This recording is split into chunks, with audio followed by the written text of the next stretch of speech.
And I would like to welcome our first witness, the gentle lady from Arizona. Thank you for being here and sharing your story. You may begin. Thank you, Mr. Chair, members. Thank you for this opportunity to be heard today. I'm Jennifer Longdon, a mom, a hockey fan, a home cook, a longtime gun owner, a member of the Arizona House of Representatives. Once upon a time, I was an entrepreneur, an avid hiker. I was in training for my first world title in martial arts. All of that changed 15 years ago when I was murdered. Mr. Chair, I'm dying in slow motion. My life will be cut short by the complications of my gunshot wound. I've lost count of my near misses, the falls, the fractures, the pressure sores, and hospitalizations. November 15th, 2004 was such a beautiful night. I was holding my fiance's hand as we drove to dinner. We were 36 hours back from our dream trip to Fiji where we committed to marrying. In that idyllic moment, someone fired a gun, and we were shattered. 5 bullets later, all on our way to get a drive-through taco. My fiance was shot in the wrist, and he was first shot in the shoulder, and another bullet went through his wrist and into his left temple, and a fragment of that bullet still rests behind his right eye. He's now blind and lives with a traumatic brain injury.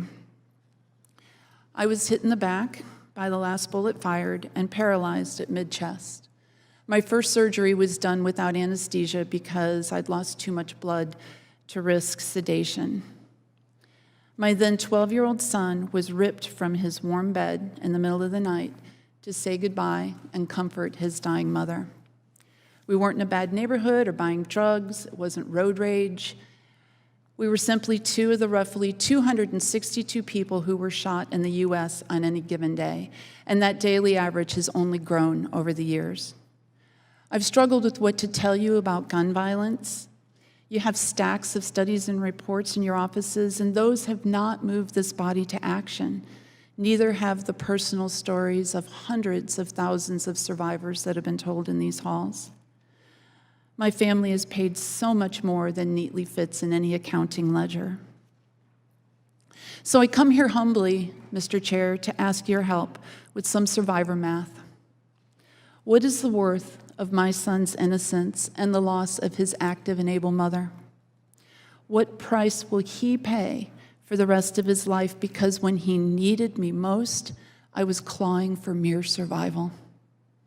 What dollar figure can we put on him studying for his college finals beside my ICU bed as I lay dying yet again from sepsis, a complication of my injury?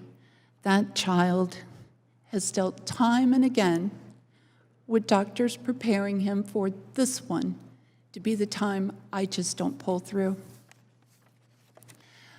What value can we place on the loss of my former fiance's role in shaping, mentoring, and coaching youth in our community? His karate school was a vehicle to teach leadership skills to young people. What must I give to live just one day pain-free? When do I recover my sense of joy, well-being, and trust? Thank you for exploring the cost of gun violence. I predict that you'll have a neat stack of numbers that identify the price of funerals and lost wages, attendant care, and costs to our public safety, criminal justice, and healthcare systems. These can easily be quantified. What won't translate is the simple fact that our inaction as a nation to curb gun violence means that on any given day in our America, an average of 321 families pay a price in blood and loss that is incalculable. Mr. Chair, on November 15th, 2004, I was murdered. Please don't let my death be in vain. Thank you.